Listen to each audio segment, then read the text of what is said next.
Kwa hiyo Ayubu alijua kwamba huyu ni mwanamke, ni mwanadamu. Kwa hali niliyokuta nayo, na Biblia haijatuambia aliugua miezi 2 au 3, inawezekana ni miaka ya kutosha. Kwa hiyo amevumilia na kuvumilia. Na unajua kwenye ugonjwa, wale waliokuwa wanakuja nyumbani wanasema huyu ni kaka yetu, huyu ni ndugu yetu. Unajua kwenye ugonjwa wanakimbia, wanakuachia msala mwenyewe. Yaani hapo hoji kujitambulisha kwamba huyu ni ndugu yetu, tuachie tukauguze wenyewe. Hamna, ni kwenye raha tu, kwenye matatizo utabeba msala mwenyewe. Hawakuwepo. Kwa hiyo huyu mwanamke aliangalia ile mazingira. Ndugu hawako pamoja na yeye, majirani hawako pamoja na yeye, mpaka wafanyakazi na wao wamechoka, amebaki mwenyewe kama mwenyewe. Mwisho wake ni nini? Ikafika mahali kwa kuuguza huku, mbona ninaishi tu kama vile ni mjane, yani sina mume, si ni bora tu angekufa. Akaona hakuna namna, kwani angekuwa ni mtu mbaya singemwekea hata sumu afe. Nini kile kinamzuia? Nani alikuwa anamwandalia chakula? Lakini akaona njia nyepesi, ni bora achukuliwe na Bwana kuliko mimi kuyafanya hayo.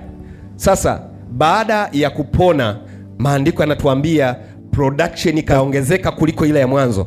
Bwana Yesu apewe sifa. Wakapata watoto wengi, mara 2 ya wale waliokuwa nao. Maana yote haya ninayozungumza, sijagusia habari ya dhambi. Dhambi sio udhaifu. Nazungumzia kwamba kuna madhaifu ya kawaida ambayo kibinadamu kisha chukulia, kuna vitu ambavyo huwa havibadiliki. Yaani kuna vitu we fanyavyo, sijui piga maombi na nini, ni nature ya mtu, ndivyo alivyo. Yaani kwa mimi hapa sina hakika, mke wangu sijai kumuuliza hivi ulishaifunga na kuomba kwa ajili ya jambo lile, kwamba ifike mahali mume wangu awaamshe watoto waende shule.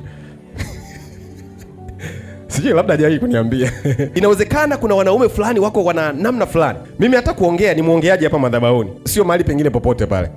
Mungu akusaidie na Mungu anisaidie. Uliye kwenye ndoa, Bwana akukumbuke na Bwana akufungue macho na Mungu akusaidie. Ambayo hujaoa au kuolewa, Bwana akusaidie utoke na picha hiyo.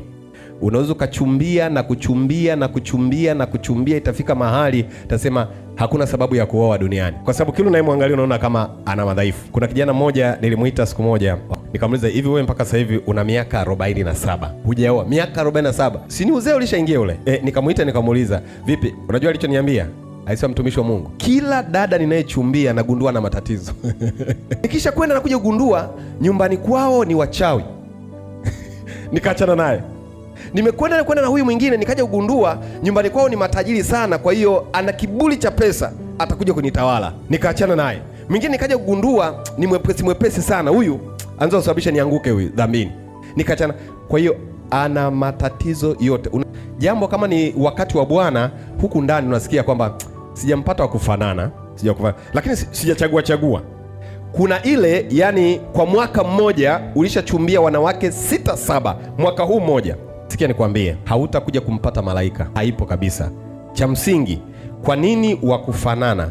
Wakufanana manake ni mtu mtakayechukuliana katika madhaifu fulani. Jina la Bwana ibarikiwe sana. Mtu mtakayechukuliana. Narudia kwa mara ya mwisho, udhaifu ninaousema sio dhambi. Kwamba mtu huyu ni mlevi, ninaingia kwenye ulevi nasema ni udhaifu, utaisha. Ulevi ni udhaifu. Mtu huyu ni kahaba, eti ni kahaba, tutachukuliana katika ukahaba. Hapo kutakuwa na ndoa kwenye ukahaba? Hakuna. Huwezi kuchukuliana na mtu katika jambo hilo. Mtu huyu nasikia ni huwa anakwenda kwa waganga, ni mchawi hivi, lakini anyway tutaanza tu maisha, baadaye anaweza kaacha. Huo sio udhaifu. Tuko pamoja? Sio udhaifu.